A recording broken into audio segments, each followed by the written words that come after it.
है बीपीएससी के एग्ज़ाम आप जान रहे हैं कि बहुत ही नज़दीक आ चुका है। इसके लिए मैं डेली करेंट अफेयर के कुछ प्रश्नों को लेके आया हूं जो बहुत ही महत्वपूर्ण है, जो एग्ज़ाम में हर हाल में इससे कुछ प्रश्न आपको मिलेंगे।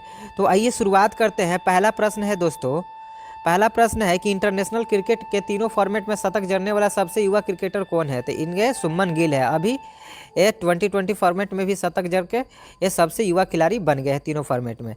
इससे पहले ये जो रिकॉर्ड था विराट कोहली जी के पास था, लेकिन साथ ही 2020 में शतक जड़ने वाला सबसे युवा भारतीय क्रिकेटर भी ये शुभमन गिल जी बन गए हैं।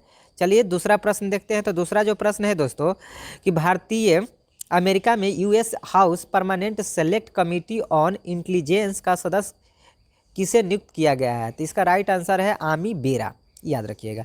चलिए अगले प्रश्न संख्या बात करते हैं। प्रश्न संख्या तीसरा कि इक्वेटोरियल गिनी की पहली महिला प्रधानमंत्री कौन बनी है? तो इसका राइट आंसर है दोस्तों ऑप्शन नंबर 4 मैनुएला रोका बोटे। चलिए अगले प्रश्न की बात करते हैं दोस्तों। प्रश्न संख्या जो चौथा है इसके बारे में बात करते हैं कि किसे नाम्बिया में भारत के अगले उच्चायुक्त के रूप में नियुक्त किया गया है? तो इसे राइट आंसर है दोस्तों एम सुब्बा रायडू, याद रखिएगा। और नाम्बिया दक्षिण अफ्रीका का एक देश है जो अटलांटिक महासागर के तट पर स्थित है। नाम्बिया की राजधानी क्या है? बिंड होक, याद रखिएगा। नाम्बिया की जो राजधानी है दोस्तों वो बिंड हेक है।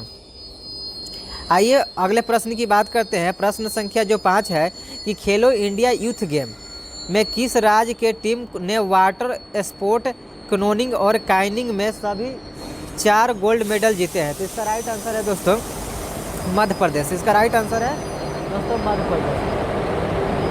इसका राइट आंसर है दोस्तों मध्य प्रदेश, तो याद रखिएगा। खेलो India youth game 2022 Madhya Pradesh की राजधानी भोपाल सहित प्रदेश के 8 शहरों में आयोजित किया गया था। चलिए अगले प्रश्न की बात करते हैं कि किस भारतीय अमेरिका को यूएस इमिग्रेशन का रैंकिंग सदस्य नामित किया गया? इसका राइट आंसर है परमिला जयपाल। चलिए अगले प्रश्न की बात करते हैं। हाल ही में किसे बंगाल सब एरिया के नए जनरल ऑफिसर कमांडिंग के रूप में कार्यभार संभाला? तो इसका राइट आंसर है एच धर्मराजन, याद रखिएगा। H Dharmarajan is the right answer दोस्तों। चलिए अगले प्रश्न की बात करते हैं। तो प्रश्न संख्या जो 8 है कि भारत के अध्यक्षता में G20 की पहली सस्टेनेबल फाइनेंस वर्किंग ग्रुप की बैठक कहाँ आयोजित की गई है? तो ये आपका गुवाहाटी, असम के गुवाहाटी में की गई है। चलिए अगले प्रश्न की बात करते हैं। इस बैठक में और कुछ बातें कर लेते हैं कि इस बैठक में G20 सदस्य के देशों, अतिथि देशों और विभिन्न अंतर्राष्ट्रीय संगठनों के 100 से अधिक प्रतिनिधि देश में भाग लेंगे। अगला प्रश्न है 9वां नंबर कि हाल ही में कुश्ती महासंघ की निगरानी समिति में शामिल किया गया है? तो इसका राइट आंसर है दोस्तों बबीता फोगाट को। चलिए अगले प्रश्न की बात करते हैं।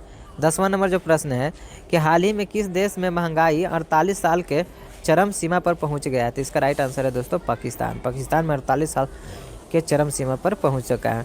तो पाकिस्तान की सांख्यिकी ब्यूरो के मुताबिक 1 जनवरी 2023 से 1 फरवरी 2023 के मुद्रास्फीति की दर 27.55% दर्ज की गई है, जो मई 1975 के बाद सबसे अधिक है। तो ये बात आप लोग याद रखिएगा। तो ये मेरा 10 महत्वपूर्ण क्वेश्चन था दोस्तों। तो एग्जाम स्टडी यूट्यूब चैनल को आप लोग सब्सक्राइब कर लीजिए, लाइक कर लीजिए और शेयर